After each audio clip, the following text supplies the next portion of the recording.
bisita mo. Grabe, no? Ay, sorry. Kachat ko kasi si Jacob eh. Papunta na daw siya. Oh, ano birthday girl? Ano na? Ha? Ha? Hotdog? Ano ka? Di ba maglilibo ka na? Ano na gagawin natin? Oo nga, ano ka ba? Nagtatanong na si nanay kung anong plano mo sa dibo mo. Wala pa ako naisip. Ay, alam mo kung anong maganda? Yung nagdibo sa Manila Arena. Yung may pa-concert. Napanood mo ba yun? Ano ka ba? Pinost ko yun. Tinag nga kita eh. Oo. Ang taray ng entrance nun galing sa taas. Tapos may pakpak.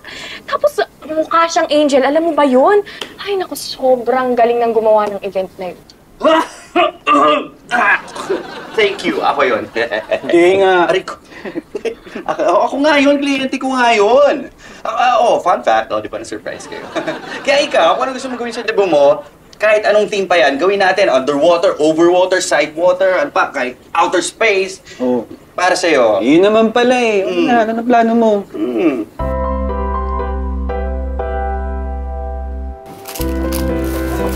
Uy! Robert, ano ka ba? Ha? Kanina pa ako text ng text sa'yo. Ba't di ka sumasagot? Ay, sorry ha, ang dami kasing nililinis dito. Tommy kasi lagi na lang may bisitang kalat-kalat tuloy.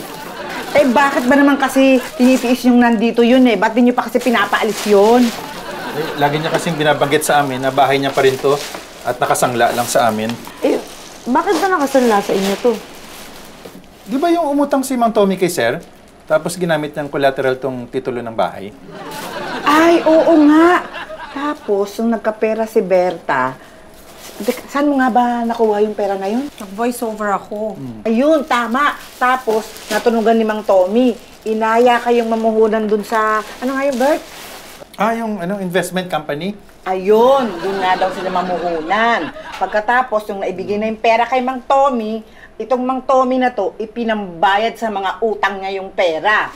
Kaya si Sir, nung ibinigay na yung titulo, ibinigay sa kanilang mag-asawa. Ang sabi ni Sir, hindi niya pwedeng makuha yung titulo ng bahay niya na to hanggat hindi nababayaran tong dalawa.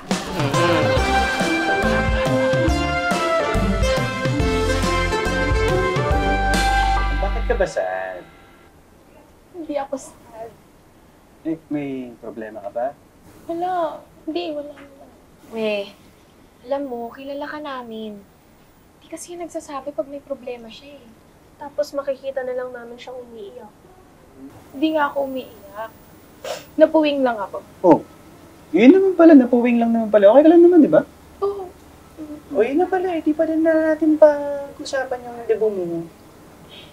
Kasi, parang ayoko mag-party. Ha? Bakit?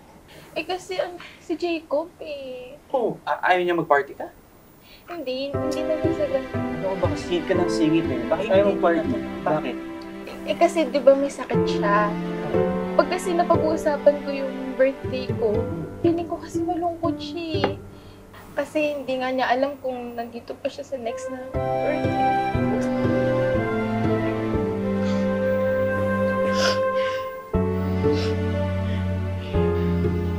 Hi! Uy! Oh, ba't para kayong namatay?